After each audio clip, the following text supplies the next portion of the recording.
This episode is brought to you by Target Corned Beef and Naturally Almond. Parenting is an adventure, and like any other adventure, you've got to work hard and be prepared.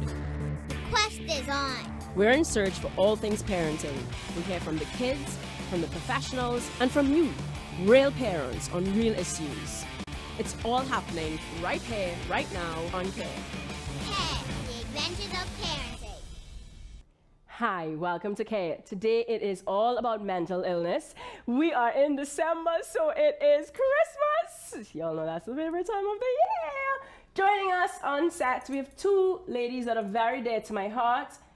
Ashley Alonso and Charlotte Youngsing from You Are Not Alone TT, Yana TT. And we have Jan Branford from the Branford Wellness Center. Before we start a talk, we have a segment that's called Parenting Views. That is where we ask questions to people on the streets to find out what, the average Joe and Jane, what they have to say about it. We ask them specifically about postpartum depression. Is that something new? Is it something that's been around? What is the take on the man on the street?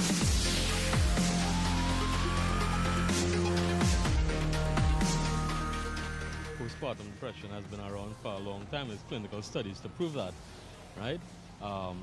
Whether it's there's an epidemic of it now, right? In recent years, it left to be maybe a societal thing, kind of like how a while ago everybody had ADD. I know everybody has what's the new one now? The new in-style disorder, bipolar, right? So yeah, everybody going into what's fashionable. Postpartum disease is a real disease, and it causes a real problem for women. But everybody seems to be getting it now. That's the excuse for when it is you do all kind of thing. Huh?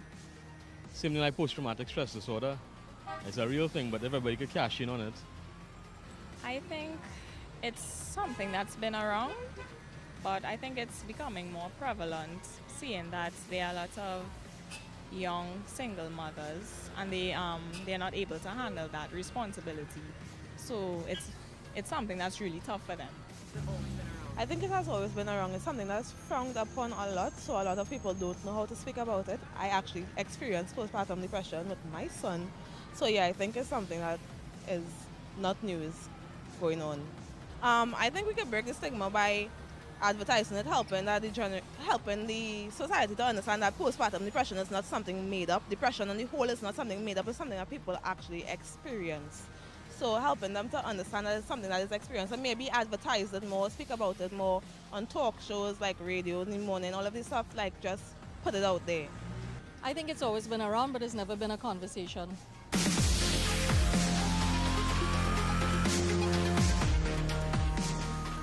Wow. So who do we go with first? I don't want you guys to go too much into it because we are going to address a lot of the taboos. When everything happened with my sister, so as some people know, so she lost her life in part due to postpartum. She had, the difficult thing in those situations is, in her case, she wasn't diagnosed beforehand. It was something like everything just escalated and, kind of only when it got to that point we realized that she had all the symptoms, mostly of postpartum psychosis, which is like a rare version of postpartum depression. Most people don't escalate. Postpartum depression is much more common. It's 15% if you want to say an average of women, and they say a lot of studies say that 50% of women are go misdiagnosed or undiagnosed. So because the symptoms are not, you don't see it, the symptoms are not tangible and you don't see it, And I think in terms of some of those comments that people said, it's mostly because I think there's a shift nowadays from, in the older days, women were expected, this is your rule. Your rule is to just parent and you're just supposed to deal with it and whatever comes with that territory. There's a shift now where I feel like it's not just that women, you have that responsibility as a man or just anybody to co-parent, and it's not, a woman's role. A village should be raising the child. Exactly. It should be because women joint... have to also, take their mental health and different things into consideration as well. So I think with that shift and with also new research and that sort of thing, we are just seeing it more and it's being diagnosed more. It doesn't mean that we're gonna have to take a break. Yeah. So when we come back, We'll continue to talk Yeah. more. Guys, don't go anywhere. It is a heavy topic today. We're going to keep it light. Charlotte's wearing pink just to help it keep it light. Lots of real stories. Barbie. We're going to break the stigma. That's what we're doing. Normalizing the conversation. Don't go anywhere. You're watching K.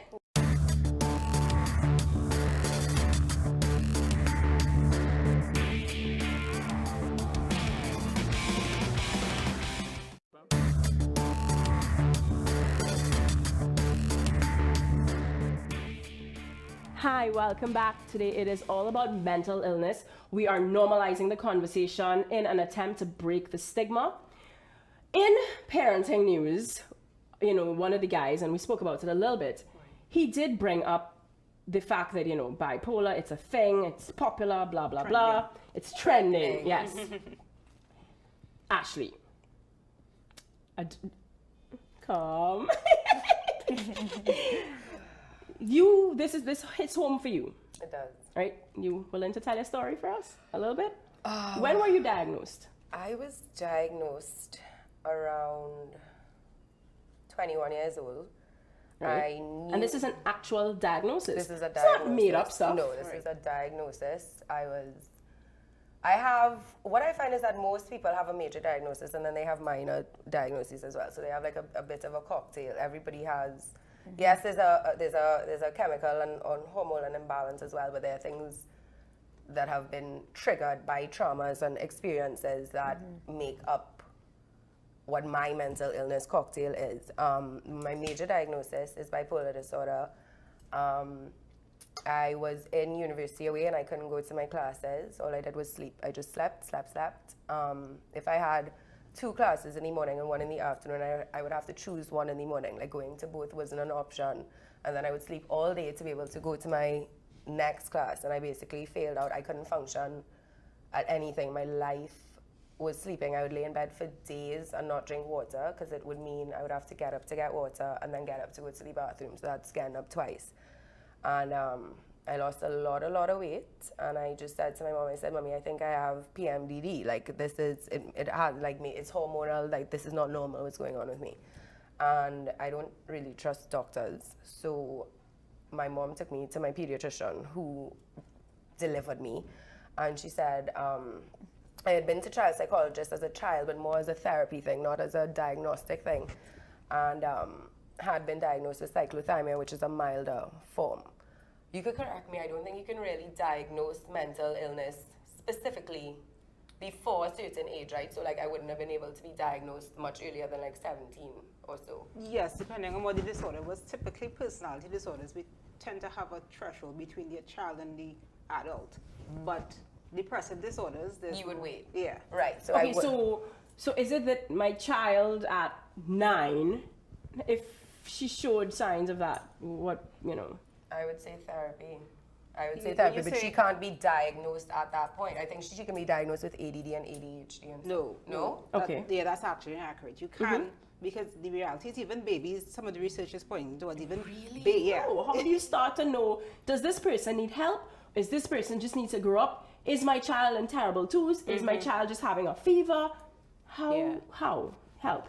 One of the most significant things that clinicians look at is your functioning in terms of impairment to that functioning. So for, say it's an adult, for example, or even in a child, we look at the different domains you're expected to function on. If there's significant impairment. So for example, when we go back to Ashley's story, Ashley could not go to school. No. She couldn't eat. She Yeah. couldn't sleep.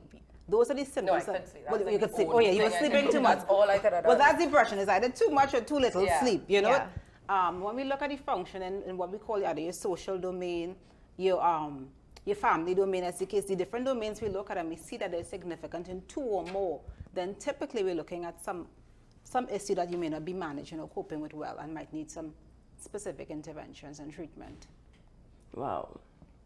What would a 4-year-old look like? I mean, And then, how does a 4-year-old not? then you're touching on the other piece function of it now, properly? I mean, maybe because you have that's to look at them. it developmentally. Now, if you have a 4-year-old who more or less would have just started preschool, so of course you have to be aware of that adjustment period. But if you know you're 2-3 months into the term, the child is either let's say acting out differently, you know, as we say. So I don't know, what does acting out differently let's look say like? you once had a child that was very much quiet and is suddenly aggressive. Like I had a case recently, the child, they were discussing with me, the child is hitting the walls. The child is shouting, answering back. This is not typical behavior. It could be, in fact, that something is going on. Of course, if you notice this in another domain as well, as in school, they're lashing out and not typically reacting like this with others. It's usually because something significant may be taking place with the child. But so look for a change, a drastic change. And look for a change. I just wanted to say on that point, as you're both pointing out, that sometimes, especially from a young age, it can be difficult to really pinpoint it and diagnose those things. That's why, like, I just, for me personally, like to think that sometimes people should focus more on mental health rather than mental illness. Ooh, I almost wanted to rename this segment. No, the reason being, This is my co-founder. This is my co-founder. Mental health. right? That Because is what I like. I mean is, for example, with my niece now that I, have a big role in her life in raising her, and even my nephew as well. You know, I look out for these things as well because sometimes I think, sometimes I have to separate. Is it just a tantrum or is it grief that she's trying to express? Because children don't express these things or any kind of thing like that. And sometimes I realize, okay, let me not focus on those things specifically like mental illness, but rather mental health, because being diagnosed with something doesn't mean, whether you have it or not, doesn't mean stability. Mental health, stability, two separate things. So, for example, I can be not diagnosed with something and doesn't mean I'm stable. That doesn't mean I'm mentally stable. I could be still acting out all the time, not coping with life. But I may go to the doctor and they may say, okay, you have a clean bill of health. You don't have bipolar, but it doesn't mean that you're mentally healthy. You still need, focus. Right. Yeah, therapy, So talk to me, what's the difference between, and this one's for Jan, because I want, I like definitions. What is the difference then? How do we focus then on mental health? How do we focus on mental health as parents? How do we focus on mental health with our children? What does that look like? What does it look like if I want to be mentally healthy? Well, mental health is critical.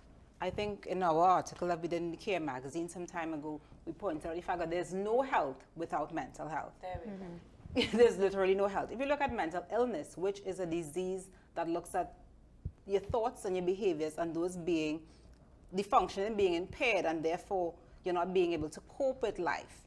And we flip that. Yeah, a mentally healthy person is not someone who doesn't cry. It's not someone who doesn't get angry. It's not someone who can't struggle with things. Because it's always important to recognize the reality of your situation. My clients are at core. I'm not coming here to tell you, walk out today and just say, the sun is shining, I'm in a good mood. Obviously. You're struggling. But it's how you cope with it, how you respond to it, how you're able to. So, for example, the emotion of anger. I always say anger is a necessary emotion. How you express it, though, is when it can become unhealthy, mentally unhealthy, as the case might be.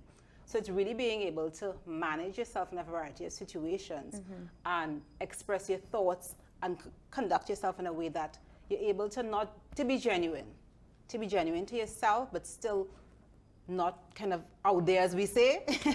Yeah.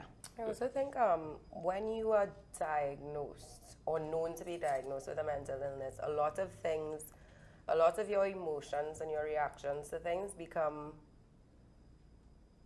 not null and void, but a product of your illness.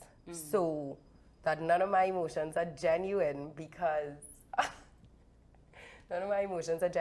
have a mental illness. So she's getting on overly angry. I don't think she should be getting on like this on a scale of 1 to 10. Okay, so people write off your. So if you get angry, so if I get angry, oh gosh, well Ashley really shouldn't be getting that angry about that, but she's bipolar, just give her a minute. But that is not. But then that makes me more angry because my anger is not valid. It doesn't get taken. So Ashley is overly upset. She's crying, but she's bawling. Why is she getting on like that? She has no right to be getting on like that over this. And so then you're upset. Leave her, let her deal with it. It gets written off because into that bubble. Yeah. It gets written off because.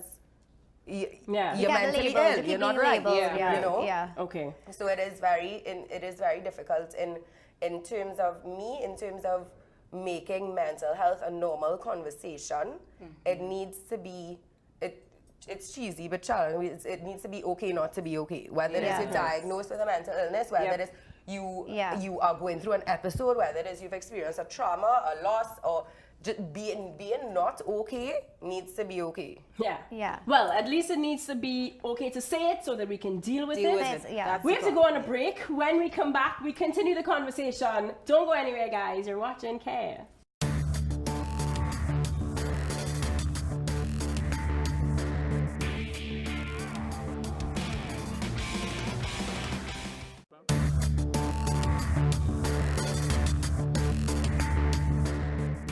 Hi, welcome back to Care. Today it is all about mental illness, but we're gonna take a break from it because it's our fun segment. It's our segment for the kids.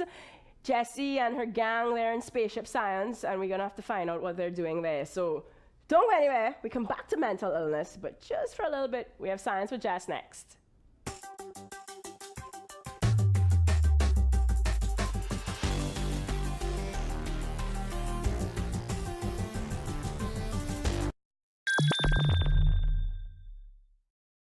Like really. Yeah. Hey, Oh, it's about time you got here. It's really about time, but hey, Jess, I am not late. Oh, well, excuse you. So, Anyways, today we're going to learn about something. friction. What? What are we going to learn about? Friction. Friction.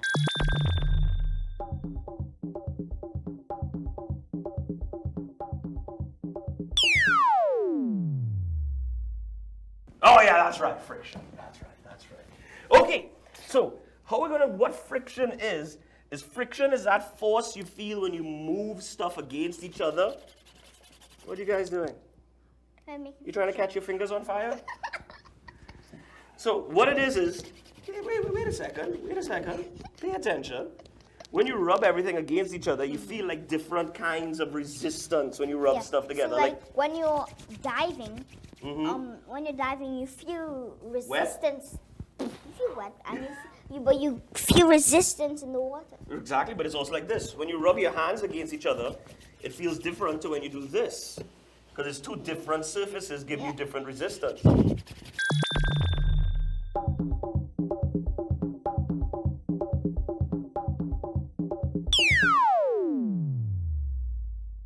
So what we'll do is, like right now, if you guys take, each of you pick up a box and rub the box against the tablecloth. Okay, great. You see how that feels? Now take the balloons and wrap the balloon around your finger, tip of your finger, cover your fingertip like this, like this. Okay. Cover it up like that. Okay? And rub it against the tablecloth. See what's happening there? It doesn't move as smooth, does it? See how the tablecloth bunches up and everything else? All right, that's because the friction. Look, mine. Yeah, that's because the friction. Ripped. Okay, guys, check this out. That's because the friction between the balloon and the tablecloth is different to the friction between the box and the tablecloth. All right, so now let's try, let me show you guys something else cool about friction. You see you guys were rubbing the balloons against the tablecloth? When you rub something against each other and the friction is really strong, sometimes that thing can get really hot. Like when you're fire, like flint and steel. Yeah, exactly. What is this coin for? Well, what's going to happen is he's going to take his coin and he's going to rub it really fast along this piece of cloth. Can I do mine as well? Well, we'll do you in a second. Okay? So he's going to rub it really hard. And then, now that he's ready, he's going to take that coin and he's going to put it right here and show you how that coin gets hot. Go ahead and show her. Bye, Jess. Yeah, bye, Jess. I guess that's the end of the experiment because we don't have Jess. Well, we'll see you next time on the next episode.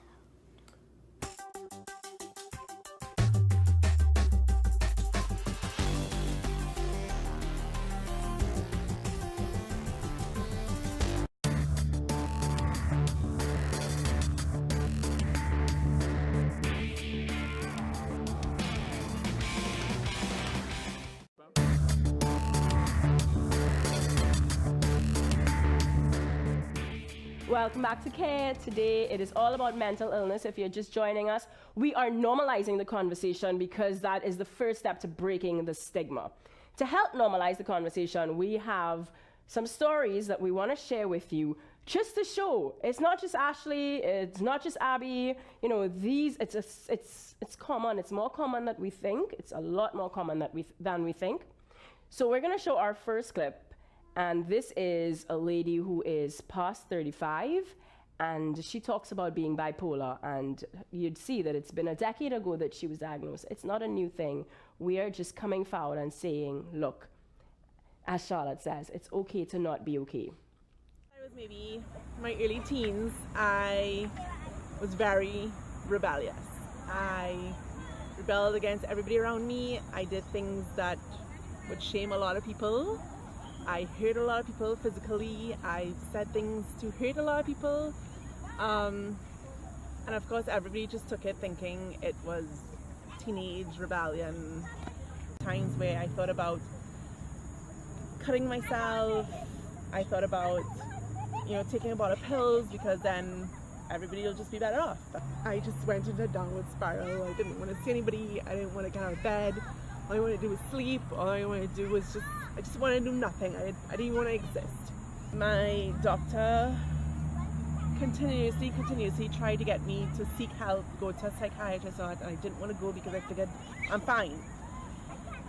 It took me 6 years before I actually went to see a psychologist, and then she actually recommended me to go and see a psychiatrist. And that is the way at 26 years old I was diagnosed with being bipolar. Up until I was 32 years old, I have been on medication. Don't get me wrong, even when you're on medication, nothing's perfect, things still happen, right? But I guess it's just, it helps you. You don't crash as low, you don't go as high, right? Then at 32 years old, I was pregnant, and so of course, being that there's not enough research on taking your antidepressants while being pregnant, so we decided, okay, we'll come off. So I had to be watched constantly. We were kind of talking while we were watching the clip and whatnot, and you know, guys go, you find a crazy one there, you know, and not understanding because, you know, so many years had passed with people just thinking, well, you know, she's harming her friends, harming boyfriends or whatever. Not really, it took so many years before there was an actual diagnosis that there was something wrong. But as you said, Charlotte, you know, maybe if we concentrate a little bit more on mental health, because even without the diagnosis, she's still acting out the wrong ways and unstable, and you don't know the triggers for that person. You don't know the kind of lifestyle, childhood they had growing up, what kind of trauma they may have experienced. It could be anything, a series of things that could have caused them to be unstable. So you shouldn't just judge and say someone's crazy or they're psycho because of that. There are a lot of triggers in people's life, and it could be childhood neglect, different things that can sometimes have this sort of behavior that could even be so similar to just a person that has an actual clinical illness. Is everybody that acts in ways that are not normal has a story, whether or not they're diagnosed with a formal mental illness and they have that diagnosis, or that they are going through episodes. Everybody has a story. If somebody is behaving in a manner that is not normal to societal standards, because I'm not normal, but not normal to societal standards, and doesn't behave in that kind of way, a girl doesn't go and key a boy's car. Just like there's something that would have happened, somebody hurt her, some boy hurt her who broke her heart, she can't take the pain. Something, every person has a story, grief or whatever, something, could be childhood and has trauma, a story that's neglect, unresolved. You know, And what I find is there's a lot of talk about what the people that suffer with mental illness need to do to end the stigma, what we need to do, that we need to speak out, that we need to be okay telling our stories, that we need to make the conversation normal. But when you're able to understand a little bit different, you're able to love a little bit different. So on a societal level, what I think is very important is them having that level of being able to love open-minded. with different eyes. You see somebody in work and they just had a baby and they are 3 months out, maternity leave is done, and they are at their desk bawling. Reach out a hand, reach out a hand. Make it okay for somebody to come and talk to you, to say, listen, I am not okay right now. I don't know where to turn, but I need to turn somewhere because I'm not okay. As you talk about having a baby in 3 months' time, in this particular clip, what we discuss is in terms of her coming off her meds, so it made her a little bit more susceptible to actually postpartum depression. Let's check this clip out. Weeks went by and I kept on trying. I used to wake up every 2 hours a night trying to pump. I'd be crying, trying to pump and nothing coming out. And he was hungry and he was constantly crying, and I felt like there was nothing I could do to help him. And I was angry at myself. Felt like a failure. I hated everything about being a mother. I just felt like I was a complete failure to myself and to my child. Again, I started to feel like I was a failure at life. I was a failure as a wife. I was a failure as a mother, a failure as a friend. I wanted out. So we're gonna go right into our final clip with another mom who had suffered postpartum depression. When my son was 10 days old, he started to vomit. And initially, that's what babies do, right? They vomit. That's what I thought. But something in the back of my head told me, no, something's wrong. I didn't know why I had that thought, but something told me that something was wrong. And he continued to vomit. He was vomiting every day. His vomit was projectile. So literally, I would feed him here, and Marsha across the table would get hit with his vomit. That was how far his vomit would go. And I started blaming myself because I did not have enough breast milk. I was giving him formula as well. And I kept blaming myself, and I kept thinking something was wrong. If I could have breastfed him, he would have been fine. I had to sign papers basically giving the doctors permission to do exploratory surgery on him. So I have to sign my baby away basically, just take my child. And all the time I kept blaming myself. I kept thinking, if I was a better mother, if I had had another baby, I would know what to do. This wouldn't happen to someone who was a good mother. Remember, there was one particular day where I literally sat down and I watched my baby, and I said it would be so much easier to just throw him out the window. Just throw him out the window, and then I could just go on. And then now I went into this spiral, this circle actually, where I hated myself for thinking that, which then made me feel worse because I couldn't deal with the problem, and then I'm making more little mistakes in my view, and it kept going on like that, on like that. It took me almost a year before I felt normal, before I was able to really embrace motherhood and actually enjoy it and enjoy every aspect of what being a mother was. And for years, my son will be 8 years old next week Saturday, and for years I never spoke to anyone about it. Because I still questioned, was I a good mother to have experienced what I did? And I felt that people would judge me. And it was only recently that I realized, unless I speak, I cannot share my story with someone. I cannot hopefully encourage someone to then seek help, and possibly, if they are in the position that I was in, to be brave enough to say, okay, this is all right, I can get help, and it's going to make me a better mother at the end of the day.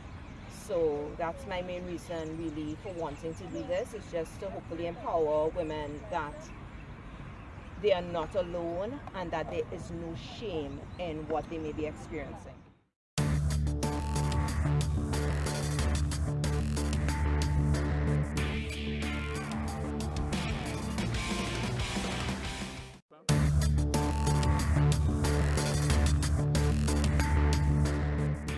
Hi, welcome back to Care. If you are just joining us, today is all about mental illness. We are normalizing the conversation, we're breaking the stigma, and we're focusing a little bit on mental health as well, apparently, because you can not have a mental illness and not have mental health all at the same time. Okay, we're just going to take a break from the conversation because I know we do want to talk a little bit about what we've seen in the clip and, further on general topics. But we have a Dear Marsha segment where people write into us, and I try to sift through because, to see if there are any questions and stuff that is relevant. That way I can have the panel answered versus me with my own adventures trying to figure things out, right? So let's have our Dear Marsha segment, which is sponsored by, look, the person who gave me my Christmas present.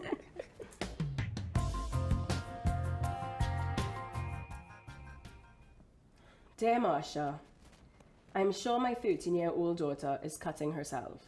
I've booked an appointment through social services, but I wanted to know, is this just a really bad case of teen depression? Or is it the kind of mental illness that you speak about? How do I get her tested and diagnosed? How would you answer that? So what we're saying there is actually really referred to as self-harm. And it's important to distinguish between self-harm, suicidal behavior. There's a likelihood that depression is what she's dealing with, but that will be unclear to say, because self-harm is something that teens, not even teens, persons utilize for a number of mental health issues. It's sort of a release. We tend Makes you feel. Yeah, it parallels that emotional pain that they can't quite articulate and experience. They try to get that sensation and physically harming themselves. So this is definitely a case where mom is doing the right thing by trying to seek assistance, because this child is going to require a lot of coping skills to replace the ones that she's currently using, which is the self-harm. And I guess when her appointment does come, they will, I guess, do the diagnosis if they think, that formal diagnosis needs to happen. Yeah. But and I really do like how Charlotte changed the conversation, because whether you have a diagnosis or not, the manifestation is self-harm, and so whether or not it doesn't matter, we need to work on. The issue is your child is not okay, your child is not coping properly. But at the same time, it's also natural for a parent to want to know more. I think, she just wants to know if there's more in terms of there's something medically she should be doing, she should be seeing someone or taking medication. I think it's just more from that point of, is it deeper in that sense? What I would do as a what I would do as a mom, though, honestly, is I would really open up the conversation to where there are you hear so many stories of parents not wanting their child to take medication because their child will be labeled, or their child will be ridiculed, or their child will be segregated. Make it okay for your child to come to you and be like, Mommy, I don't, even if they don't know what they're feeling. Even if they don't know, make that okay to be able to the talking environment that this child can get up out of bed and be like, Mommy, this is what I'm feeling. I am not okay. I don't even know what I'm feeling. But we remember you spoke about, Jan spoke about the anger, and even with kids, right? We go, what are you crying for? Yeah. It doesn't matter, and it's okay. It's okay to cry. Yeah. What are you angry for? You have nothing to be angry for. Whether you think I have nothing to be angry for or not, this is what I'm feeling right now. Exactly, and you need to help me get through what I'm feeling right now. Yeah. You need to help. You can't just say it's not acceptable because I have nothing to be upset for. And sometimes I'm upset. Deal with my pain. Deal with what I'm feeling. What I think is important to look at is the cycle, though. When we look at Trinidad, it's not a population where talking about emotions is acceptable. There we go. It's alarming the suicide rates of males in Trinidad. And that's because a lot of males are going around depressed, and it's not okay to say you're depressed. There's this sense of machoism, like you can't talk about it, So that point actually raised about parents creating an environment for their kids. I mean, I laugh. I have a 4-year-old. And he's very much emotionally in tune.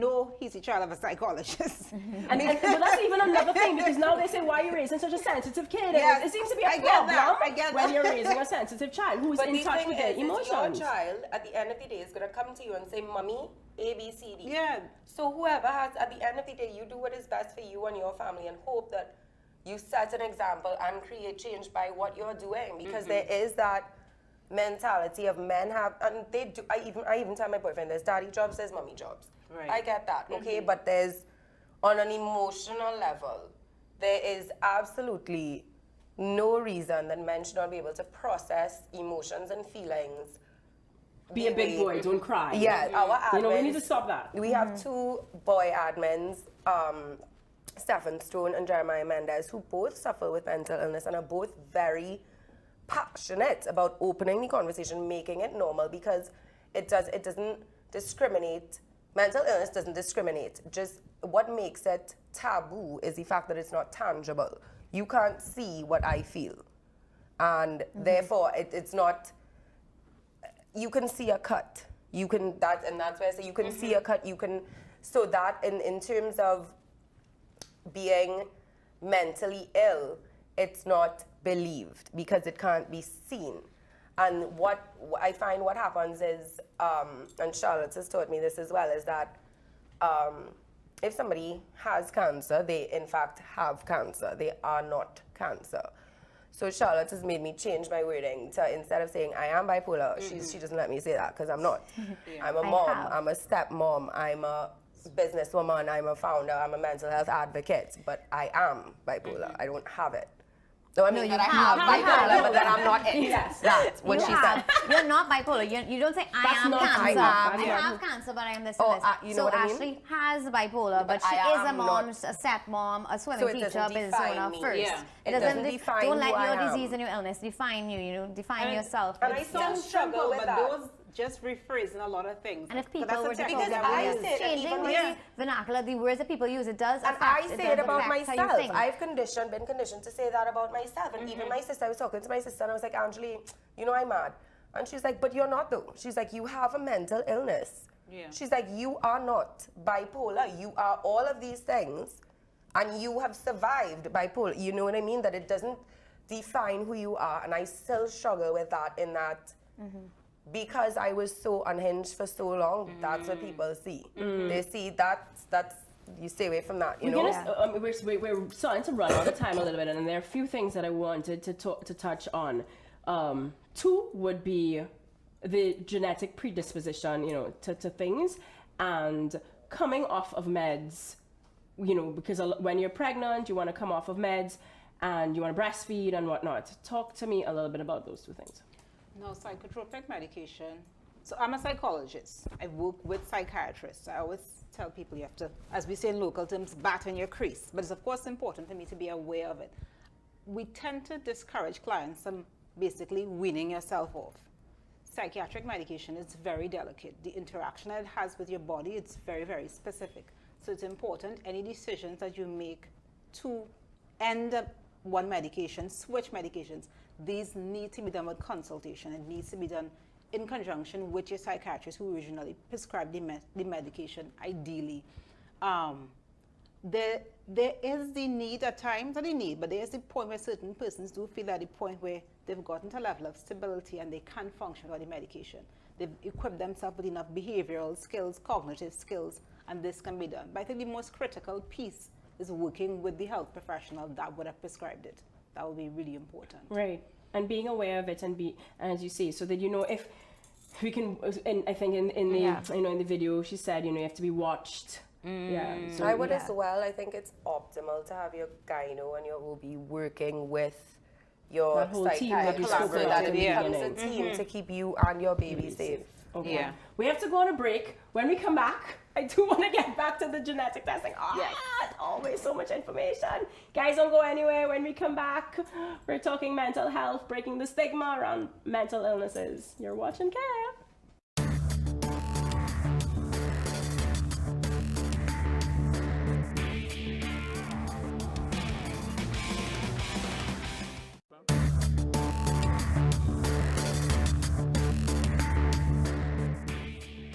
Welcome back to Care. We're gonna take a little break from the heavy stuff because guess what, guys? Y'all gonna say it with me? It's Christmas! Finally! Normally when I say it, normal and the body just that. Yeah, you realize that.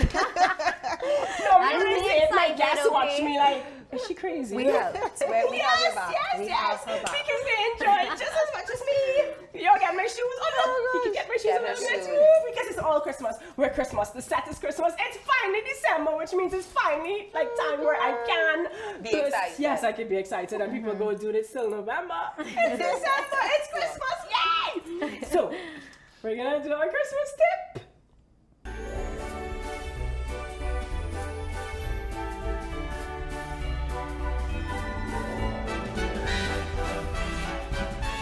Christmas time means extra shopping for many people, and that means extra crowds and extra distractions. Hold your tiny tots hands when entering and exiting escalators or elevators, and never use your hands or feet to stop the doors from closing. Sensors can malfunction and crush your most precious treasures. Place name tags and emergency contact information inside their clothing. Don't make it easy for predators to get such details by placing name tags in the public's view. And finally, have the conversations. Gentle reminders go a long way in helping everyone stay safe during the Christmas season.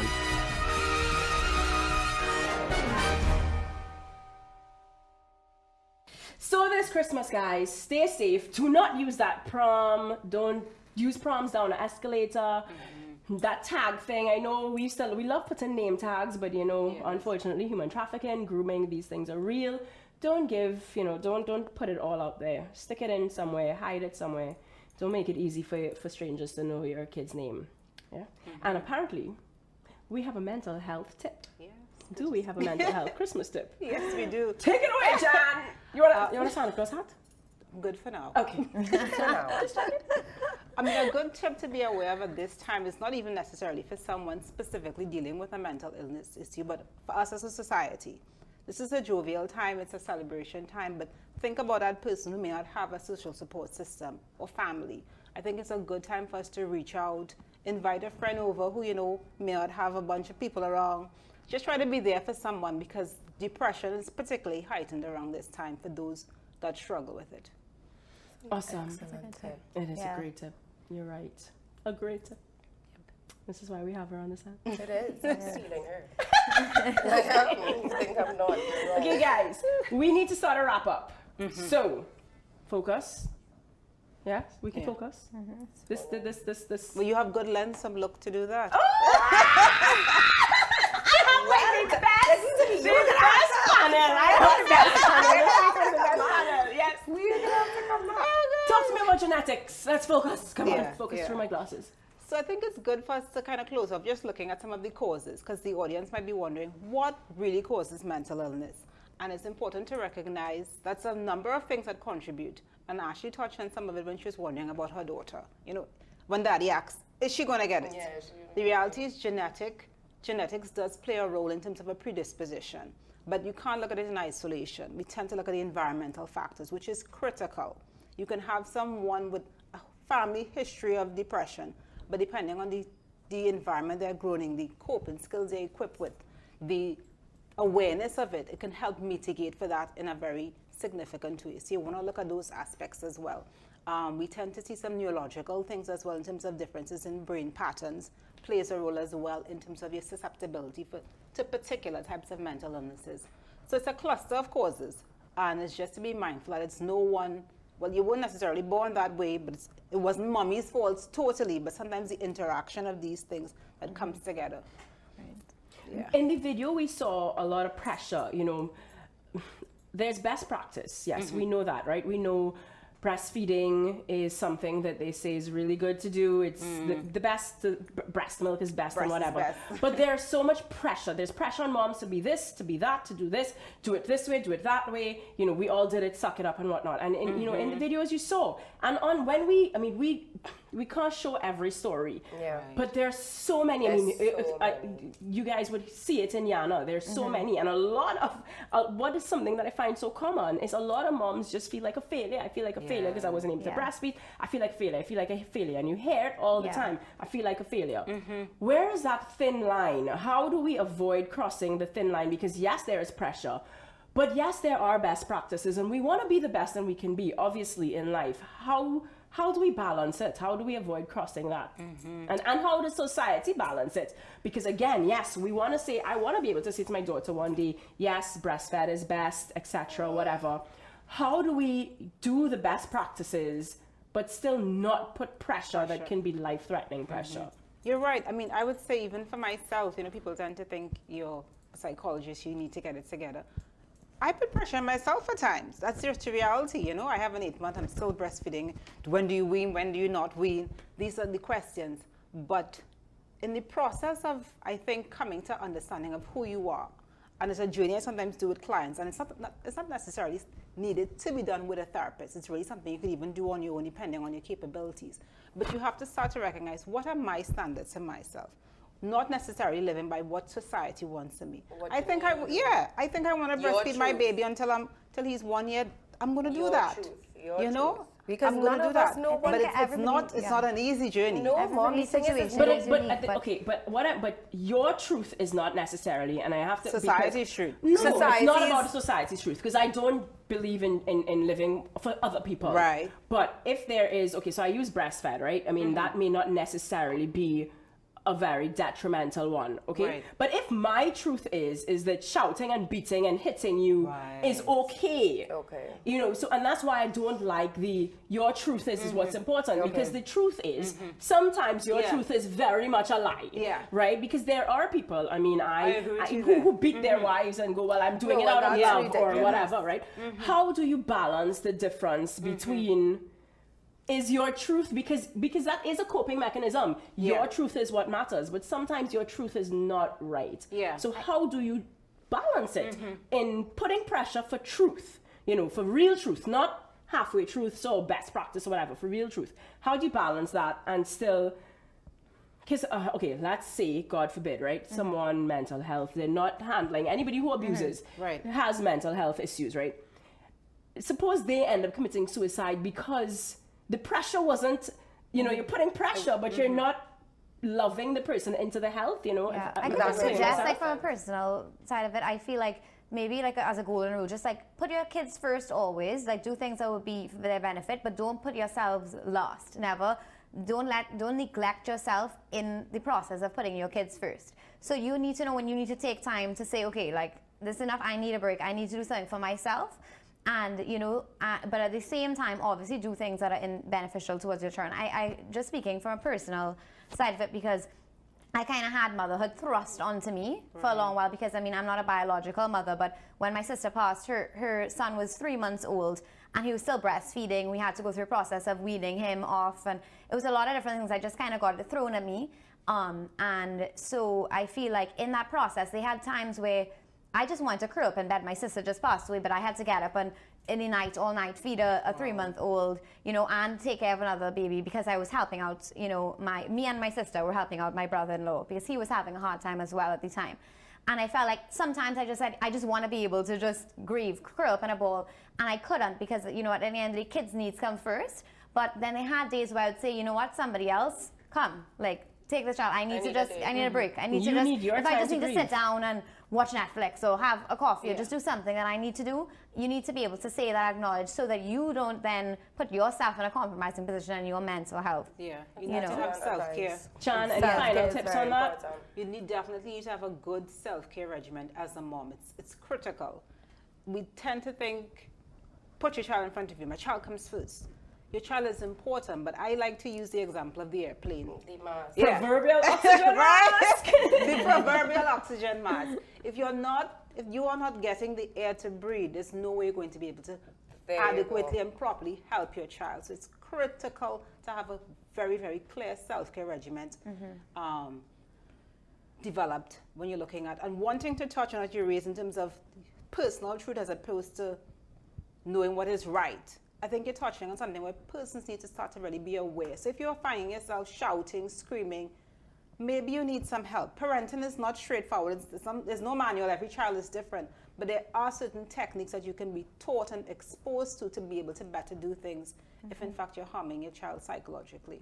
Guys out there, we have a responsibility to become empathetic, to become informed, understand, as Ashley said, you know, what are the causes, what does it look like, how can we offer support? It is not just on them to raise awareness. We have a part to play, every single one of us, to make this world a world that we want to live in. Be the change that you want to see, and we're going to close on that, guys. See you next week for more Christmas and care.